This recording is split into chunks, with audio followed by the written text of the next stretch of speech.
Jangan lupa like, komen, dan subscribe channel YouTube TVRI Bengkulu dan nyalakan lonceng notifikasinya. Balik lagi di Opini Obam pagi ini masih dengan tema yang sama, yaitu sekolah menyelam bersama dengan Bang JK Mandiri dari Founder Diving School. Bang JK, mungkin boleh dilanjutkan lagi nih Bang, sebenarnya tadi kan baru satu spill ya. Aturannya nih nggak boleh pilek ternyata ya ketika menyelam ya. Nah, kita nggak boleh pilek. Setelah itu selain pilek, kita sebelum menyelam nggak boleh bergadang. Jadi wajibnya sebelum menyelam besoknya, misalnya kita merencanakan menyelam besok, malam ini minimal jam 10 udah tidur.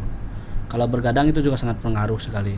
Oh, pengaruhnya ke apa Bang? Ke kepala biasanya, sakit kepala sama kita susah equalize tadi Mbak. Jadi kalau besok mau diving, kita harus jam 10 atau 9 harus sudah tidur. Harus istirahatnya harus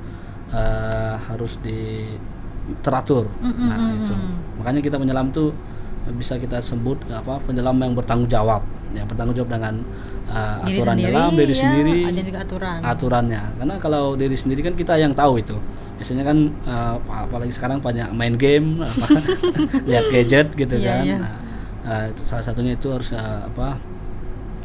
tidur cepat, kemudian sebelum menyelam juga harus menyiapkan peralatan, kemudian makan. Nah, peralatan ini disediakan boleh nyewa atau dari sendiri juga pribadi juga boleh berarti ya? Ya, boleh pribadi. Nah, kita juga kalau kita di klub, di dive center, kita tersedia alat tuh sekitar 7 sampai 10 set ada di klub. Nah, kemudian sebelum menyelam kita harus sesuaikan dulu dengan misalnya siapa yang menyelam, ukurannya yang dia pakai, jadi biar enak gitu kan. Nanti kalau dia ukuran pakai S, kita kasih L kan nggak mungkin, jadi menyelamnya tidak nyaman gitu kan. Nah, setelah itu juga kita harus makan sebelum menyelam itu diwajibkan 2 jam kalau makan berat ya, 2 jam misal makan nasi 2 jam sebelum menyelam. Jadi kalau kita menyelam jam 10 ya jam 8 harus makan gitu kan. Kalau kita nggak ngikutin aturan itu juga pas nyelam nanti kita bisa muntah, mual ya kan, karena belum dicerna mungkin di perut kan. Nah, kalau makanan ringan boleh sih makan bubur, nah boleh 1 jam sebelum. Nah, kita banyak pengalaman tuh nyelam. Nah, pas mau nyelam kita berangkat kita makan yang pedas-pedas. Nah, pas di bawah itu kerasa banget itu. Pedasnya minta ampun di tenggorokan. Nah, pas gitu di dalam malah ya, rasanya pas di dalam itu tenggorokan pas naik nanti kan pasti ketawa-ketawa gitu kan. Kita ya nggak nyaman di penyelamnya kan, di diri sendiri gitu kan. Itu juga harus ini. Nah, ini tadi sebelum menyelam. Setelah kita menyelam, yang harus kita patuhin itu aturan kita turun. Jadi turun harus pelan-pelan. Kemudian lihat misal kalau di bawah pasir kita harus lihat sikon dulu, misal ada nggak bulu babi gitu kan, bulu babi kan yang tajam-tajam itu kan. Kita turun biasanya kalau nggak melihat itu bisa ketusuk kan, langsung teriak. Meskipun memang ini alatnya kayaknya ini anti banget ya. Anti ya, lengkap lah alatnya kan, tapi ya kadang kalau yang tajam kan kena juga gitu kan. Nah, setelah itu harus melihat guide-nya atau pemandunya di mana. Harus jangan jauh-jauh dengan pemandu. Jadi penyelam itu kita namanya adalah harus ada buddy. Buddy itu tidak boleh menyelam sendiri, Pak. Ya, never dive alone kalau kita kebanyakan bilang. Menyelam harus berdua gitu kan. Ya, boleh cowok sama cowok gitu kan. Boleh cowok sama cewek. Never dive alone. Nah, menyelam tidak boleh sendiri. Kita harus ada buddy. Jadi buddy harus bertanggung jawab dengan diri dia sendiri, dengan temannya menyelam. Dan temannya juga. Jadi setelah harus melihat tuh badinya ada kendala nggak, terus misalnya hose atau mouthpiece-nya ada terlipat nggak, kemudian pengecekan ini pressure atau tekanan udara di tabung, harus dicek juga kita sendiri dan teman. Kadang kita lihat 100, tahunya ada bocor kan. Iya, banyak terdeteksi sebenarnya ya dari alatnya ya. Alatnya ada deteksi. Jadi sebelum setiap tinggal 50 bar kita wajib naik. Nah, itu 50 bar. Dia kan 200 bar. Baik, tapi sebenarnya kalau diving ini juga harus perhatikan cuaca dong, Mbak ya, kalau misalnya kita diving ya. Oke, tapi sebelum Abang jawab nih ya, kita mau bagiin dulu nih informasi tentang cuaca yang sudah kami terima dari BMKG di 9 kabupaten dan 1 kota di Provinsi Bengkulu yang mulai berlaku pada hari ini. Kita lihat bersama-sama informasinya.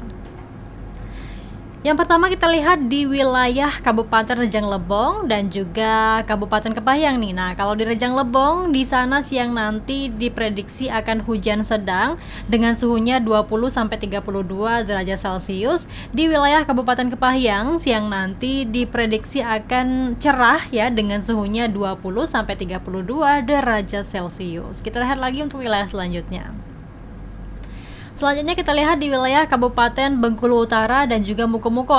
Ini daerah asalnya Bang Jeka nih. Daerah asal saya ini. Kalau di Bengkulu Utara siang nanti diprediksi akan hujan sedang dengan suhunya 22-32 derajat Celcius. Di wilayah Kabupaten Mukomuko siang nanti diprediksi juga akan hujan sedang dengan suhunya 23-31 derajat Celcius. Kita lihat lagi untuk wilayah selanjutnya pemirsa.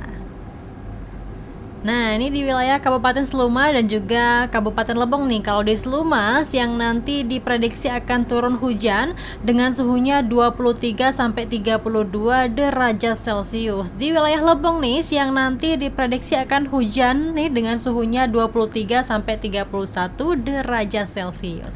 Kita lihat lagi untuk wilayah selanjutnya. Selanjutnya lagi kita lihat di wilayah Bengkulu Selatan dan juga Kabupaten Kaur nih. Nah, kalau di Bengkulu Selatan siang nanti diprediksi akan turun hujan dengan suhunya 22-32 derajat Celcius. Di wilayah Kabupaten Kaur siang nanti cerah nih di sana ya dengan suhunya 23-32 derajat Celcius. Terakhir kita lihat di wilayah Kota Bengkulu dan juga Bengkulu Tengah nih. Nah, kalau di Kota Bengkulu siang nanti diprediksi akan cerah nih ya. Dapat dilihat juga ya pagi hari ini cerah banget ya Bang ya. Dengan suhunya 24-32 derajat Celcius.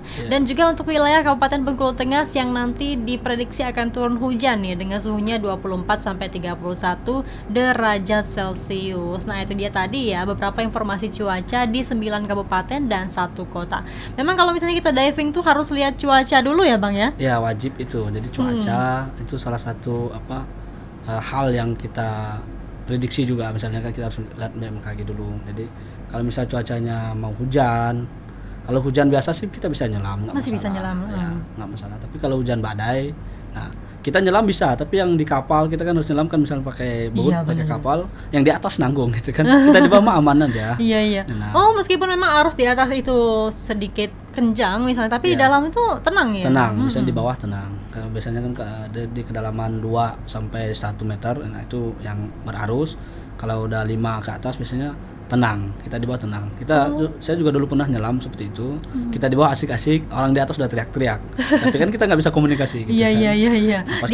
Di atas badai mungkin di bawah malah tenang-tenang aja gitu. Iya, pas kita turun ya cuacanya misalnya bagus gitu kan, cerah, kita pasin badai gitu kan. Karena kita nyelam bisa 30 menit sampai 1 jam gitu kan.